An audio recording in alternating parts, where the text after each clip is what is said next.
အားလုံးပဲမင်္ဂလာပါဘယ်တော့မှမတည်နိုင်တဲ့ရေခူဆိုတာကဘာပေါ်မှာတကယ်ပဲရှိပါတယ်တဘာဝလောကရဲ့အံ့ဩစရာကောင်းဆုံးဇီဝဖြစ်စဉ်တစ်ခုကိုပိုင်ဆိုင်ထားတဲ့သက်ရှိဖြစ်ပါတယ်ဒီရေခူလေးတွေနဲ့ပတ်သက်ပြီးစိတ်ဝင်စားစရာအချက်လက်လေးတွေကိုဖော်ပြပေးလိုက်ပါတယ်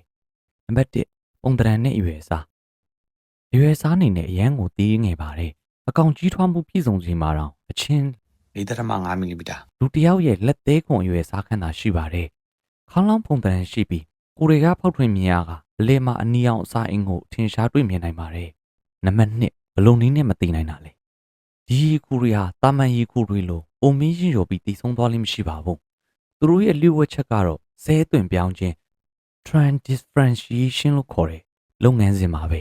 သူတို့အသက်ကြီးလာတဲ့အခါယောဂဗျာဖြစ်လာတဲ့အခါအစာရည်စာရှားပါလာတဲ့အခါဒါမှမဟုတ်ထိခိုက်ဒဏ်ရာရတဲ့အခါမျိုးမှာဆိုရင်သူတို့ရဲ့ခန္ဓာကိုယ်ဆဲလေးတွေကိုကလေးဘဝအဆင့်ကိုပြောင်းပစ်လိုက်ပါတယ်လွယ်ပြောရရင်အသက်ကြီးသွားတဲ့လူတစ်ယောက်ကနေမွေးကင်းစားတတိသားရွယ်ကိုပြန်သွားတယ်လို့ပါပဲ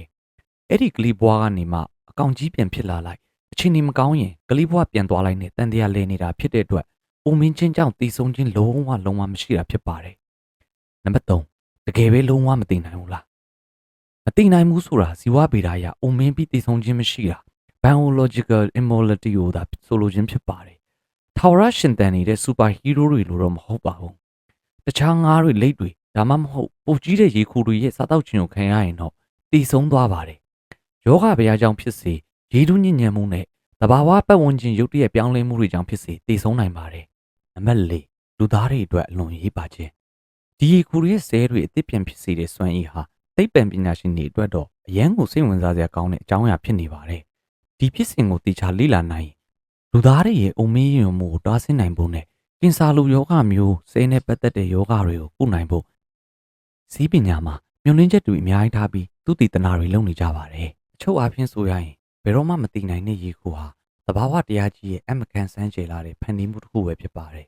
လူသားတွေအပါအဝင်သက်ရှိအများစုအတွက်အုံမင်းချင်းနဲ့တည်ဆုံခြင်းဆိုတာမလဲမသွေကြုံရနိုင်မဲ့သဘာဝနိယာမကြီးဖြစ်ပေမဲ့ဒီရေခိုလေးတွေကတော့သူတို့ရဲ့ဆဲတွေကိုအသစ်ပြန်လည်မေးဖွားစေတဲ့အစွမ်းနဲ့ဇီဝဗေဒရဲ့စီးမြင်တွေကိုအံ့ဩဖွယ်ချိုးဖောက်ပြနေပါတယ်။အနာဂတ်သိပ္ပံနဲ့စီးပညာလောကမှာဒီရီကူလေးတွေရဲ့ရှင်သန်မှုလျှို့ဝှက်ချက်တွေစီကနေလူသားတွေရဲ့ကျန်းမာရေးတက်တန်းရှိရေးနဲ့ယောဂဗျာကုသရေးတို့အတွက်ဘယ်လောက်ထိတန်ဖိုးကြီးတဲ့အဖြေတွေထပ်မံဖော်ထုတ်နိုင်အောင်လဲဆိုတာကတော့ဆက်လက်စောင့်ကြည့်ရမယ့်စိတ်ဝင်စားဖွယ်ရာကိစ္စရပ်တစ်ခုပဲဖြစ်ပါတော့တယ်ခင်ဗျာ။ဗီဒီယိုလေးကိုဆုံးဖြတ်လိုက်ပါကြည့်ရှုပေးရတဲ့အတွက်တူတယောက်ချင်းစီတိုင်းကိုကျေးဇူးအများကြီးတင်ပါတယ်ခင်ဗျာ။နောက်ထပ်လည်းဒီလိုစိတ်ဝင်စားဖွယ်ရာအကြောင်းအရာလေးတွေကိုဆက်လက်တင်ဆက်ပေးဦးမှာမို့လို့ကျွန်တော်တို့ channel လေးကို like and follow လုပ်ထားဖို့မမေ့ပါနဲ့ဦးခင်ဗျာ။